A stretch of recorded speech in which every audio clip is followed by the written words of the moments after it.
அம்பாள் மஞ்சத்திலே வரும் காட்சி கண்கொள்ளா காட்சி. 1000 கண்ணுடையாளை பார்க்க 1000 கண்கள் வேண்டும், எங்களுக்கு அது கிடையாது. ஆனால் இருக்கின்ற 2 கண்களும் ஞானக்கண்ணாலே தெய்வ சக்தியால ஓம் சக்தி கண்ணகா பரமேஸ்வரி என்று பிரார்த்தனை செய்கின்ற ஓசையும் ஒலியும் ஏற்படும். 10ஆம் பதிதனில் நந்தி கடற்கரை மேல் அமர்ந்து அருளாட்சி செய்யும் தாயாரே 1000 கண்ணுடையாள் கண்ணகா பரமேஸ்வரி திருவடி மலர் பொற்பாத கமல பிந்தாராம் சமர்ப்பயாமி. கண்ணகி தாயாருடைய பாதத்தை தொழுது கொண்டு, அதாவது 5 கிழமைகளும் பங்குனி திங்கள் நடைபெற்று கொண்டிருக்கின்ற காலத்தில் 5வது திங்கள் வருஷ முடிவும் அடுத்த நாள் செவ்வாய்க்கிழமை புது வருஷம் பிறக்கும்.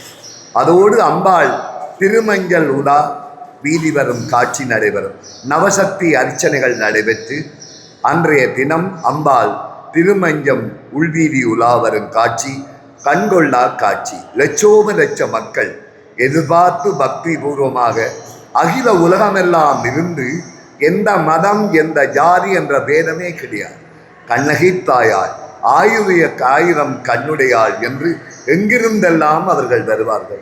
எந்த நோய் என்றாலும் அவள்தான் டாக்டர். அவர்களுக்கு முதல் வந்து அங்கே நேர்த்தியெல்லாம் வச்சு இலை கட்டி அதற்குரிய விபூதி பிரசாதங்களை பெற்று கொண்டு போய் அவர்கள் சுகமாகியும் திருப்பியும் வந்து செய்கின்ற காட்சி கண்கொள்ளா காட்சி. எங்கே இருந்தெல்லாம் வருகிறார்கள். அதுபோல இந்த பங்குனி திங்கள் 5வது திங்கள் வருகிற திங்கள் பங்குனி திங்கள் 5ஆம் திங்கள் பின்னேரம் சரியாக 4 மணிக்கு கிரியைகள் ஆரம்பிக்கப்பட்டு 9 சிவாச்சாரியார்கள் குருக்களவர்கள் நவசக்தி அர்ச்சனை செய்யப்பட்டு அம்பாள் திருஊஞ்சல் பவனி, அதாவது அம்பாள் மஞ்சத்திலே வரும் காட்சி கண்கொள்ளா காட்சி. 1000 கண்ணுடையாளை பார்க்க 1000 கண்கள் வேண்டும், எங்களுக்கு அது கிடையாது.